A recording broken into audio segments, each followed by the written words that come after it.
I went to the UK for a week. In the video, you will see the changing of the guards at the Buckingham Palace. It takes about 15 minutes of the changing of the guards. So if you are planning to go to the UK and it be in London, and you might try to get a glimpse of the changing of the guards. It's quite an interesting event because you will witness the how the guards change to protect the palace, of course. And but due to this COVID restriction right now, because of this pandemic, the changing of the guards, doing the ceremony and the music and stuff like that is restricted. So that's not happening right now. So if you are planning to go there right now, you're gonna be out of your luck because you're not gonna see that kind of events. But we had a lot of history journey in there. We went through museum and we had a lot of things that we learned.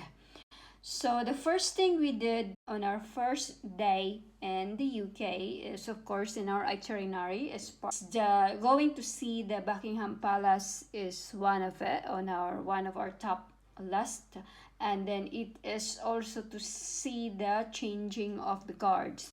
It's very a historical kind of situations.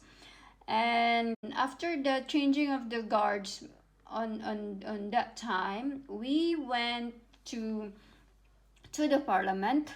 Also, we saw the Big Ben, and Big Ben is usually it is a very famous one. I bet you heard about it because we will see this all over in the movies that mostly get filmed by in front of any movies, especially in the Hollywoods or particularly in the UK.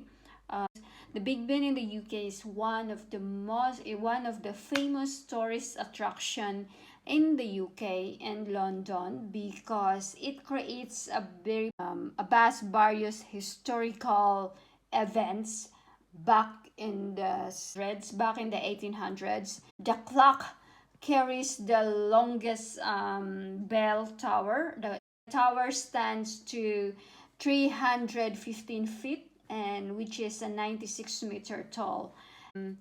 It's said that the clock tower has been part of the top listing most visited countries in the world since in 1970s, and that was top rated by the UNESCO World Heritage Site.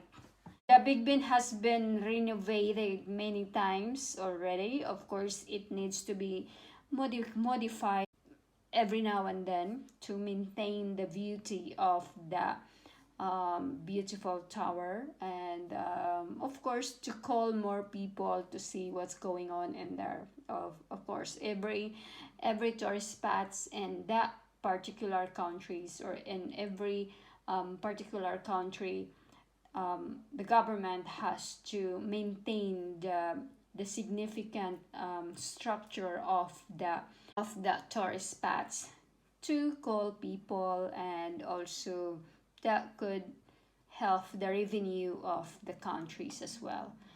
We were there for a week in London, and for me, that's not enough as a tourist. I think for you to be able to be familiarized in every corner of the city is, I bet you have to stay more than that. I would say, in a year probably is not enough. London itself is a big city. Currently right now it's saying that it has an 8 million populations in London itself. So it is a very big city, and I bet the crime as well is it's climbed up a lot. And we also explore around the city. We have onto the boat and crossed to the other side of the area, and we went to the London Bridge. And it's very funny because when I first step on the London Bridge, all that comes in my mind was the song, the phonics song for kids, the like the London is falling down, and things like that. It was like, for me, was like, wow, I'm here. I thought I just gonna keep singing about it, and but that was really a fun feelings that, wow, I'm actually in here, and I'm actually is on this bridge. And actually it didn't fail though when I was there, so that was really funny. That night, on our first day, we went to the Gordon Ramsay's restaurant, and that was amazing. I feel like one of the famous young lady on that night. I'm sure you know this, that Gordon Ramsay, a British national guy, is a very successful chef, and he also had a work in the US. But I'm not gonna say that the price is friendly, because it's not. So that's why you only go there once in a while, or on a very special occasion. Or otherwise, if you have the guts, then go ahead, you can go there every day if you want, every night. And London is a very historical country, it's a European countries, and you will see it's a vast different compared to the US. And but I'm not comparing the US and the London at this time. I'm just showing you what are the activities that I did when I was in London. We also went to the Saint Abbey's Cathedral, the very great architect. We also went to the famous London Eye.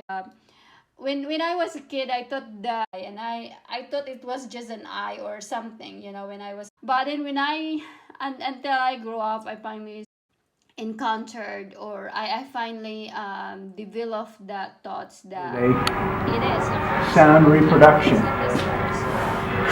installed in the late 1950s to entertain the men. He said this was installed after HMS Belfast's extended refit in the late 1950s.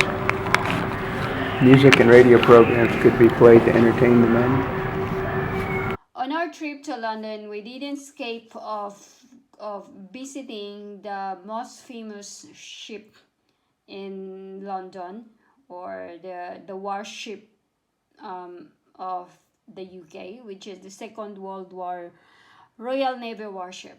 This ship provides the very interesting historical event back in the World War II. This a crucial functions back then. The ship is the ship of the soldiers of the UK, or the military of the Brits. And this ship witnessed the hardship back then of the World War II. The ships went through a lot, went to the Korean War to combat, and also to combat the German regime back in the Hitler's regime. Their soldiers has been traveling all through the years, and those people, this ship become their house, become their place. These people are struggled a lot, these soldiers, from missing their family and then giving their life to combat what is really is what they believe, and to combat what is they're fighting for. So when you get into the ship inside, you will see how it started, and every corner of the ship inside is really delivers the story of what is going on with them back then.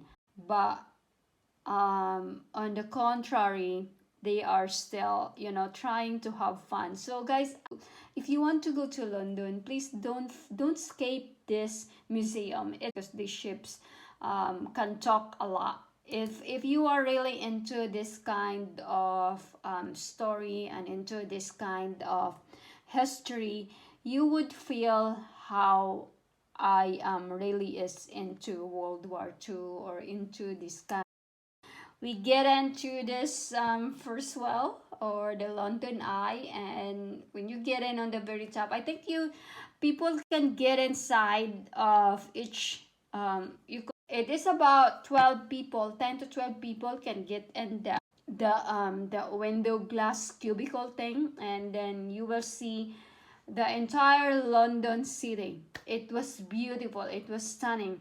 However, at that time it's kind of cloudy and foggy as well, so it's not really that clear. So as you can see in my videos here, it's not really that quite inviting because of it's cloudy. But anyway, it's what you need really is the experience that you get in there and you see and you feel how it feels, so and after the London, let's go to the shopping, and in every country that I go, in every city that I go, I don't miss out not to go shopping. Who don't want to go shopping? Of course, don't shopping. That's BS for me. So everyone wants shopping, right? Unless you don't want, then I'm sorry, good for you. When I go to shopping in every country that I go, I don't buy just like a simple t-shirt or whatever. I buy for something that is I cannot find in my place. So we went to this Harrods department store, and oh boy, it was the most expensive, I guess. I don't remember if I did buy something in there. Maybe I bought something, a water or whatever, because it's freaking exciting. It's freaking expensive, yeah.